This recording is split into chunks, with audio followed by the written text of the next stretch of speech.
Mossad Israel की खुफिया agency आप सभी जानते हैं अपनी शानदार प्रतिष्ठा के लिए जानी जाती है। लेकिन याद रखें, महानता के साथ भी गलतियां हो सकती हैं। 1970 के दशक की बात है। मोसाद ने एक ऐसा कदम उठाया जिसने इतिहास बदल कर रख दिया। मोसाद ने एक उभरते हुए ईरानी कट्टरपंथी को खत्म करने के अनुरोध को ठुकरा दिया।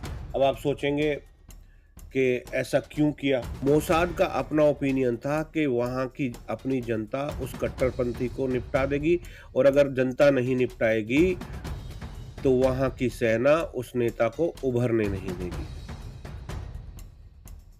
लेकिन अफसोस ऐसा नहीं हो, और तब तक यह कट्टरपंथी पूरे क्षेत्र में आतंक का तूफान खड़ा कर चुका था। नमस्कार दोस्तों, आप देख रहे हैं टेढ़ी बात डेढ़ा के साथ।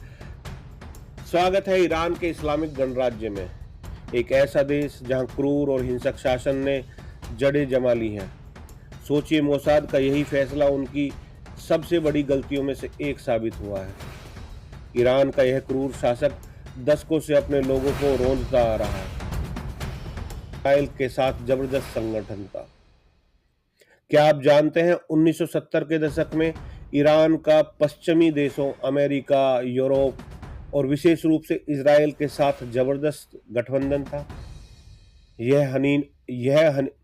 लेकिन जैसे जैसे टाइम आगे बढ़ा, यह हनीमून खत्म होने लगा। डिक्टेटर शासक शाह मुश्किलों में घिर चुका था। लेकिन क्या आप विश्वास करेंगे, इस बीच शाह ने अपने देश को गति से आगे बढ़ाया।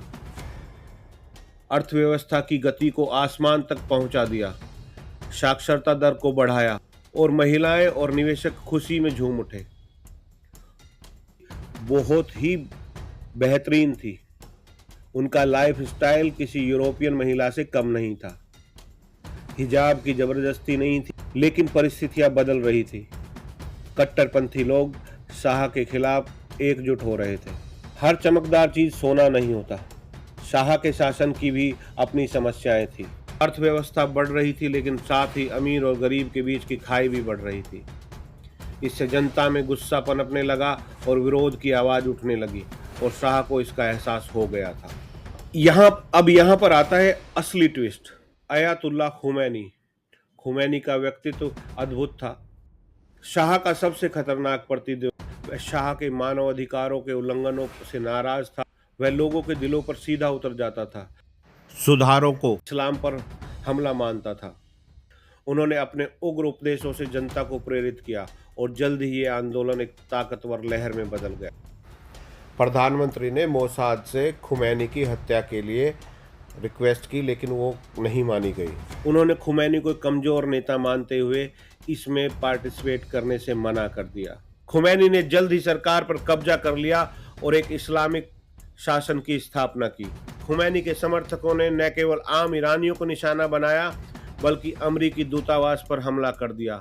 उन्होंने 50 से अधिक अमरीकियों को बंधक बना लिया और 1 साल से अधिक समय तक बंदी बनाकर रखा। और यहीं से शुरू हुआ ईरान का आतंक का शासन। खुमैनी के सपने, और इसके लिए उसने आतंक का सहारा लिया। खुमैनी के सपने सिर्फ ईरान तक सीमित नहीं थे। वह अपनी विचारधारा को दुनिया भर में फैलाना चाहता था। आपने कभी सोचा है, हिजबुल्लाह ने न केवल लेबनान बल्कि दुनिया भर में, खुमैनी ने हिजबुल्लाह का संगठन किया और पूरे क्षेत्र में आतंक का विस्तार किया। आपने कभी सोचा है, हिजबुल्लाह ने न केवल लेबनान बल्कि दुनिया भर में कहर बरपाया। स्पेन, कुवैत, ग्रीस, सऊदी, और इन सब के पीछे था ईरान। ईरान का उद्देश्य था इस क्षेत्र में अपनी शक्ति का विस्तार करना और इजराइल। जब हमास और इस्लामिक जिहादियों ने इजराइल पर हमला किया तो ईरान के नेता खुशी से झूम उठे। इस बात को लेके ईरान का शासक खुमैनी बहुत खुश हुआ और उसने हमास को प्रेज किया। क्या यह वास्तव में इस्लामी दुनिया की सबसे बड़ी सफलता थी? दोस्तों, अब आता है कहानी में नया ट्विस्ट। Mahsa Amini.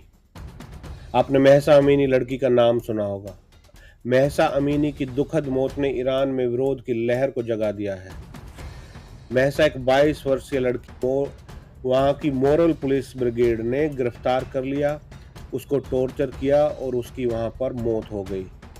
इस अमानवीय घटना ने पूरे ईरान को झकझोर कर रख दिया।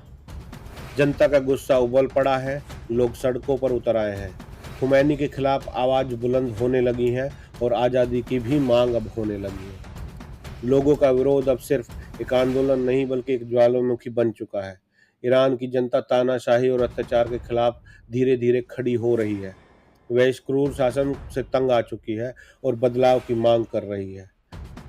दोस्तों, ये था आज का हमारा इंफॉर्मेटिव वीडियो। अगर आपको इन्फॉर्मेशन अच्छी लगी हो तो please like, share and subscribe करें और हाँ, चैनल को सब्सक्राइब करना ना भूलें। धन्यवाद।